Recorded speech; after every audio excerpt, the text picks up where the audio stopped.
Microsoft, you had one job. Hey guys. Hey. We're having a little trouble recording, as you can see. The lighting's terrible. Hopefully you can hear us all right. This is day one of actual PAX, Friday, the 28th, I believe. Yeah, it's 28th. So we started pretty early. We got up so we could go to the day that opens early for press access. Press access, thank you. Yep. And so we got in line, we got our coffee, got in line about 8:45. Something like that, yeah, and it was wrapped around the auditorium area. We were right next to a booth for a mobile app called Spellcaster, which is sort of like Ingress, but with finding spell cards. And so he explained it to us, and it's kind of like a treasure hunt going around PAX, a little special map.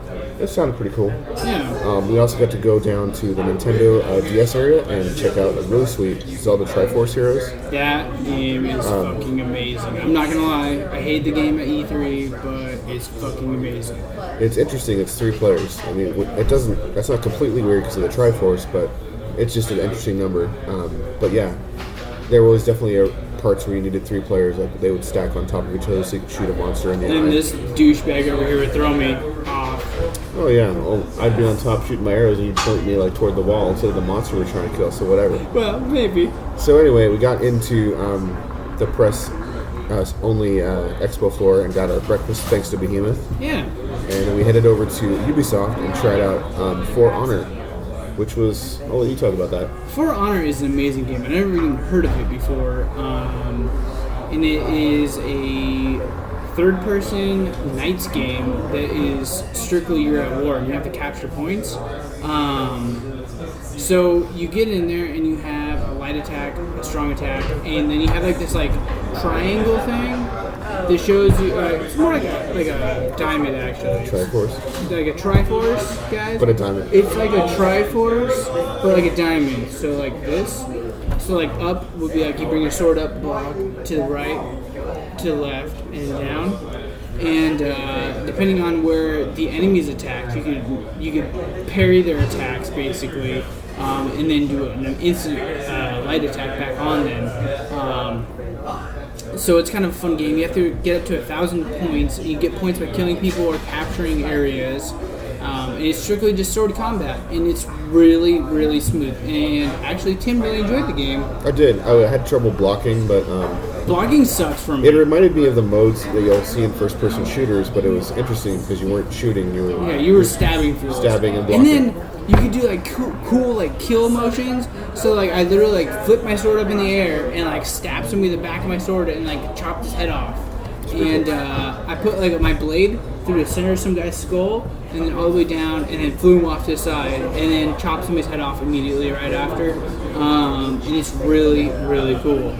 So then we wandered around and got some cool pictures, like at Bethesda and a couple other places. Yeah, I checked out Fallout 4. They had the little Mr. Handy robot there, and so he was talking to me, and he was asking me what year it was, and then he's like, "Oh shit, I'm at a convention," and I was like, "Ha, that's awesome." So I was like, "That's cool."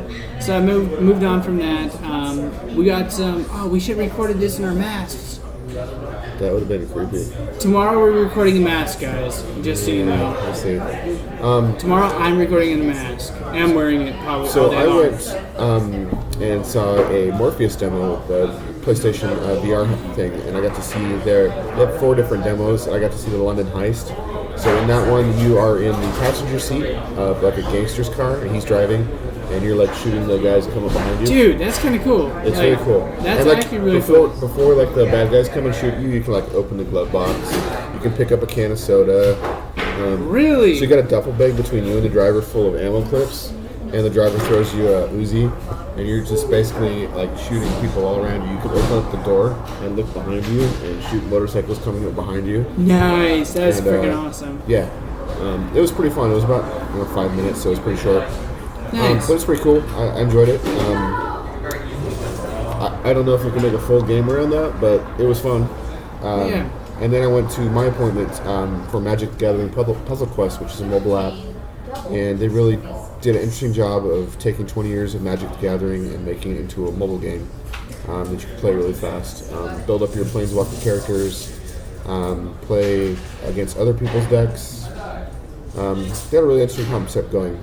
What were you doing during that time? Okay, so during your time that you were there, I was actually dabbling my feet in the indie mega booth. And as you guys know, I'm not a big indie fan. There's some titles like Speedrunners from Tiny Build.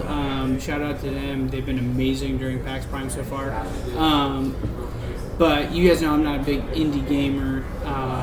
And I was tastefully surprised. I kind of understand where Tim's coming from. There's some amazing indie games out there that are just going to be coming out. And actually, probably the most amazing indie game that I found is a game that I never even got contacted by or ever even heard from. But I'm going to talk about the two that I did see and was scheduled for. And that is Stonehearth and Rising Thunder. So Stonehearth is like, think of Minecraft, but you have a bunch of villagers. And basically what you're doing is you're mining, you're gathering, and you're building, and you're collecting minerals or lumber or livestock or whatever it is, and you're building a village. And this village is inside this land, and there's raiders and a bunch of other stuff that can come through and attack you, and you can dig down, you can build underground villages, you can build inside of mountains. It's pretty cool, actually. And it's a full simulator. The gentleman that is creating it, him and his brother are the ones who are creating it, and they're going for a real-life 16-bit simulator. They played on the NES, they're RPG, so it's got RPG elements. They basically took what they played back in their childhood and expanded upon it now. They're also coming with a game called Rising Thunder, which is they're classifying as the first fighting game for PC. So it's strict PC keys only. It's not designed any whatsoever. I mean, I think you can probably use a controller because I saw a controller being used. Yeah, I would. But it's strictly designed for the mouse and keyboard experience. So it's a pretty fun game. It looks good. I didn't get a chance to play either one of them due to their booth being over capacity. But on my way to seeing them, I saw a game called Evergreen? Evergreen. That's what it's called. Evergreen. So Evergreen is a game that's based out of Australia, new development team. They actually just graduated college. They're an amazing group of guys. I got to speak to them all. And what the story is Norse mythology, and the seed falls and lands on planet Earth. And your whole entire game is based around this one seed. Now, whether it grows into a massive tree or whether it dies off multiple times throughout the generations, it starts 500 million years ago, or 5 million years ago. 5 million years ago? A long time ago. Long time ago, before you were born. And you literally grow the root systems by dragging them down.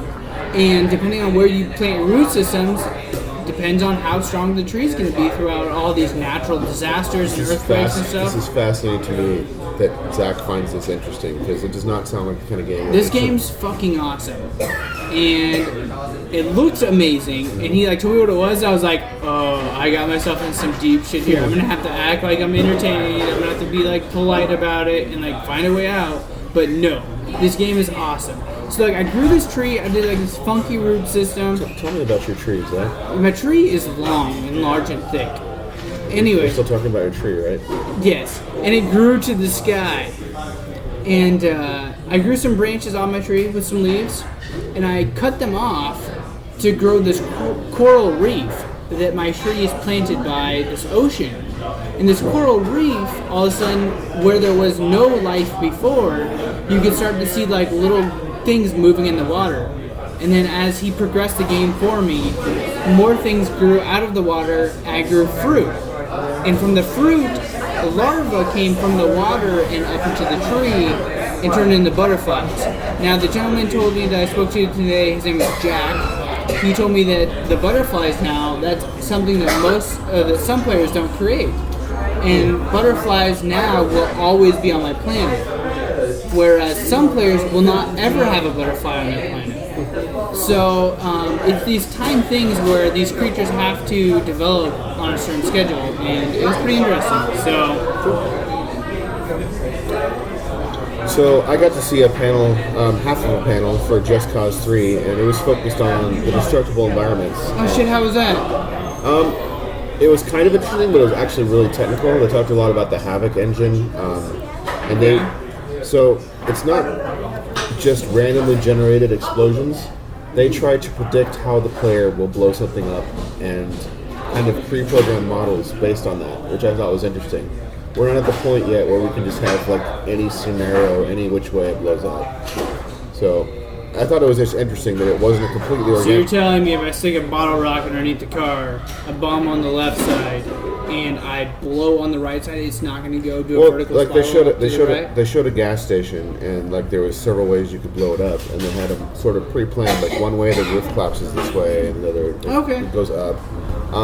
But they were planning it kind of, if that makes sense. Not just like it wasn't just like this physics engine that could figure out an explosion like any way that happened. So I thought that was interesting. The explosions did look amazing. Like stuff blows up really, really cool. They're blowing up. This Did they show you attaching anything to people to make them shoot up, or the triple grappling hook? No, they were focused on just explosions. Just explosions. Okay. Yeah, and all the physics and the havoc engine of all the big chunks of metal and rock that were falling everywhere. It was cool. And then we did lunch, and we went to Dragonfish. Yes, Dragonfish. What do we do after Dragonfish? And 2K. Dragonfish. No, I did Tiny Build actually before all this. Sorry. So I went to Tiny Build guys, our speedrunner expertise, and hung out with them. I hung out with. Did you see anything new from Tiny Build? I did. I saw Party Hard, and I saw a new one called Punch Out. Punch Out is strange, but it's amusingly fun. So think old school gaming. It's just a point and click game with a story. You choose what your guys' upgrades are. The whole theory is this guy's like wants to be a boxer. He wants to be a fighter. And I got to play the prologue to it. And it has some hysterical Ninja Turtle references. Like there's this one point this guy like gets like your guy like obviously goes up against a guy like he can't beat at your current state, and he gets knocked out, and he like gets like this daisy feel to him, and also you end up in the sewers, and like also he's like, where am I? And like this like little text bubble pops up. He's like, you're in my home. So then like also like the thing like goes black really quick, and then it jumps back out, and there's a crocodile dressed up with orange across his face and across his belly. And I'm just like, that is so Ninja Turtles, but it's a crocodile. Mm-hmm. And then after the crocodile kicks your ass, then this like rat comes out dressed up in as Master Splinter, and he's like, I can teach you the ways of the samurai. And he teaches you how to do a tail whip. Well, you don't have a tail, so he teaches you a basically wasteless trick, but you know a tail whip if you had a tail. So it was fun. Played some Party Hard. That game's fun, really fun, but really confusing because I even talked to the developer of it, and I was like, so how do I not get caught? I just want to beat the game. I just want to be able to say I beat the game. How do I not get caught? He's like, so you just kill a person, and then you just stay away from the room until the cops remove the body. So I did that, and then somebody went back into the room, and I killed somebody else new in that room, but the body was gone, and the cops were gone, the paramedics were gone, and I still got shot. So I don't. Sure, someone didn't see you do it. The door was closed. I mean, so I would assume not, but maybe not. I don't know. Maybe there was like a window or something. There are windows in the game people can see through. So if you haven't played the game, you're at this party and there's people milling around everywhere, and you're like this psycho killer, and you're going around just stabbing people and dancing, and you don't want to. Dancing. There's a button for dancing. And we went to a Tiny Build party last night, which is in the video from last night. And I stabbed a fool like right out the gate. And Tim got ran over by a cop car, so it's cool. Yeah, I was a bloody smear on the road. I died really quick. I died a little bit after Tim, but not much. So I did a lot better this time, though. I killed probably 15 people before I got shot by cops. So I was like, at least I didn't walk out to the middle of the dance floor and think I was dancing. I was just stabbing people. So that's okay. Oops, that's a bad dance move. Yeah, it's a lot better than mouse and keyboard. I'm not dancing with Zach. Get stabby. I get stabby. So 2K. 2K was cool. Battleborn, baby. Yep. You're all gonna be playing Battleborn in a couple months. Battleborn is fun. It's not too hard to get into for a new beginner. Tim enjoyed it. He played on his controller. Nope, okay, controller. Yeah, it was controller. It was controller. It was controller. It was fun. Definitely controller. I don't really know how to really jump into Battleborn. It's just like There's a story. there's a life story element to it. Yeah. You're just a group of guys with different abilities just blowing shit up. But anything you see, kill the fuckers. Is what they told us. But you'll have different types of characters are based around stealth, based around sniping. So Tim went as big as he possibly could. The guy was just like roided out to his brain. He has a tiny little head and a huge body, and like. And he danced. He walked really gay. Oh, I couldn't see him on the character. He was like jumping as he like danced and like ran. And I was like watching. Yeah, it. but who's gonna make fun of him with his giant Gatling? It's true. So I played 2 different characters. Tim only played 1. I can't remember the names of them. I played 2 different assault classes, 2 different assault characters per se. One of them was decent. It was okay. I didn't really learn the special abilities till after the first game. You want to upgrade your character and learn the special abilities. You really want to upgrade your character. The second game, I just annihilated. I think I had 70-some kills. It makes a huge difference. And I was just killing fools left and right. I think I died once in the second game. I did 7 What were your times. special abilities? So my main alt special ability was I put a circle on the ground, and wherever that circle was, these huge missiles came dropping down and just blowing shit up left and right. And so at the very end of it, these swarms would come out in circles, and I would just put my rocket dots on those. I could do it every 15 seconds. I got it down to 10 seconds at the very end of the game, and I would just kill everybody the second they spawned in. So I could do a charge attack with just running forward and slamming people on my shoulder. Smash. And my other special was turning my Gatling gun into a fire-throwing Gatling gun, which just annihilated fools. But that was a lot of fun, very cartoon style. Yeah, it was a lot of fun. Kind of a Team Fortress, Borderlands vibe, maybe. I don't know. What would you compare it to as far as look? Team Fortress, definitely. Borderlands, yeah. A little bit. Yeah, I think you got it. Not quite as cell-shaded, but definitely cartoony over realistic. Yeah, I would definitely have to agree with that. So check it out if you guys haven't already checked it out. Battleborn by Ubisoft, or no, 2K, sorry, 2K. Okay. Ubisoft 2K. was For Honor. So yeah, and then after that wrapped up the PAX of the day, but we went to 2 parties. Nope, you're missing something. We had to unwind from PAX first. We had some classic old school gaming. Oh yeah, Mario Kart 64, baby. Yep, I forgot all about that. We went and checked out the free play console room, where you can just trade in your driver's license for a game and go play it. So I traded my driver's license in for Mario Kart 64. I think that's a hell of a deal. Yep. Played a couple rounds of that. We started a Mario Kart tournament inside there because the second we walked in, nobody was playing Mario Kart. When we left, everybody was playing There's Mario 3 Kart. other people playing. So Yep. We started a trend. Then we went to the party. then we went to the parties. Tim played this god awful game that was It's called stupid. D4. So I'm gonna play Fallout Shelter while he talks about that. So the game is developed by this crazy guy named Swery. You might have known him from Deadly Premonition, the insane game that's sort of like a Japanese take on Twin Peaks. D4, I believe, stands for Dark Dreams Don't Die, or something like that. Just a crazy... I don't even know how to describe it.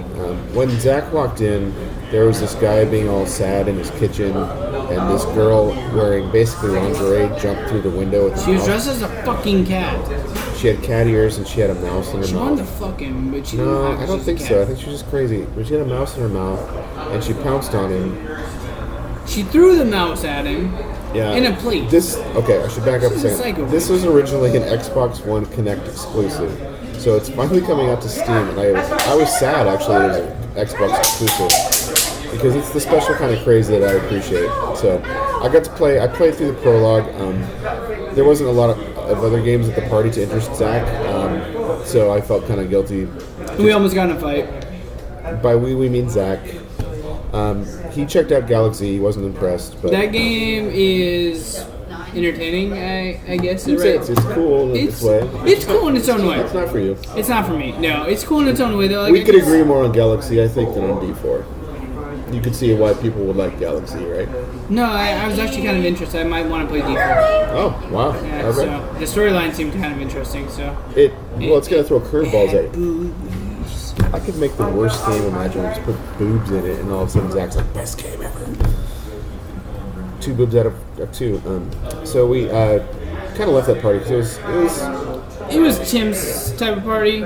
it was a nice, chill, relaxed party. It was good. There was some nice, comfortable couches. I got to catch up on Fallout Shelter. I watched another game that we saw last year. I can't remember the name of it though. It's like Gummy Bears. Beast Wars, I think. Beast Wars? Something like that. Something like that. And they're throwing each other off of platforms. Fighting gummy bears, basically. Fighting gummy bears, basically. It's fun. I sat there and watched it for... It's like 8 player, too, something like that. Yeah, but they were only allowing 4 players. It was stupid. Oh, speaking of multiplayer games.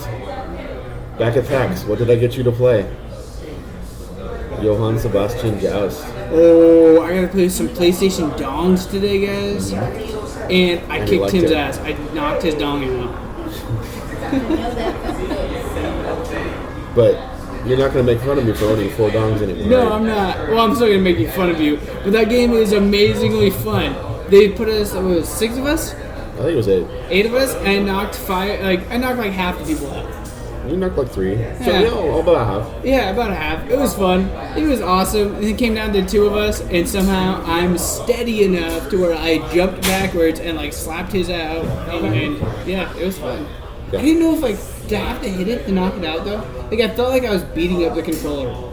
It's going to take. These dongs are sturdy. These dongs are sturdy. So that was cool. But we went after that. We were walking towards Hard Rock for the Lara Croft Go launch, and we came across something kind of creepy, guys. so how would you describe this? So first of all, there's this.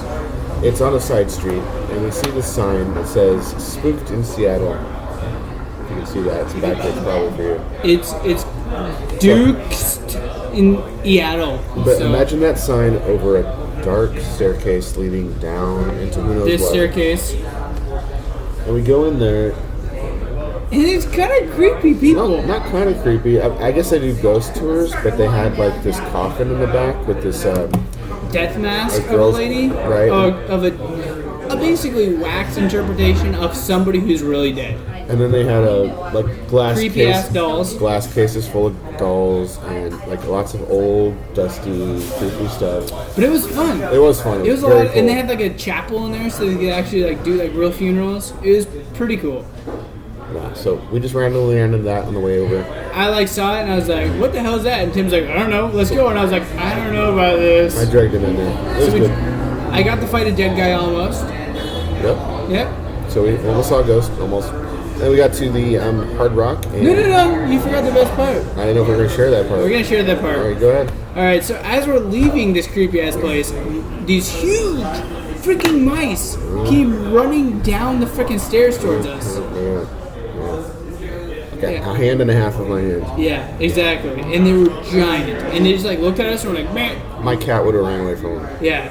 And we were just like, "Well, that's This is the perfect creepy ending to that creepy." visit. Yeah, it's perfectly creepy. So, and then after that, we went to the Hard Rock, like Tim was talking about. We walked up to the Hard Rock Cafe. So they had a really good DJ, DJ Cutman.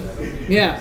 So he was dressed up like a character from Mega Man, and he was spinning some pretty good tunes. We did hear some Zelda. Yeah, we heard some Zelda. I started, getting my. So that was cool. We got our pictures taken with Lara Croft Yep. and her lizard. And her lizard. She didn't really want to get too close to the lizard though. No, she didn't seem like lizard. Lizard was on the other side. Yeah. We got to touch lizard. I got to touch her lizard. Anyway, moving on. That was pretty much our day, right? Yeah, that's pretty much it up until now. We're getting ready to head back over to the Hard Rock for a little bit. We met a buddy over there, and Probably wondering where the hell we are. you're probably wondering where the fuck we are. And then we're going to go from there. We're going to go to a possible burlesque show. So we'll see, guys. Until day 2 of PAX Prime. Don't forget to prime and shine.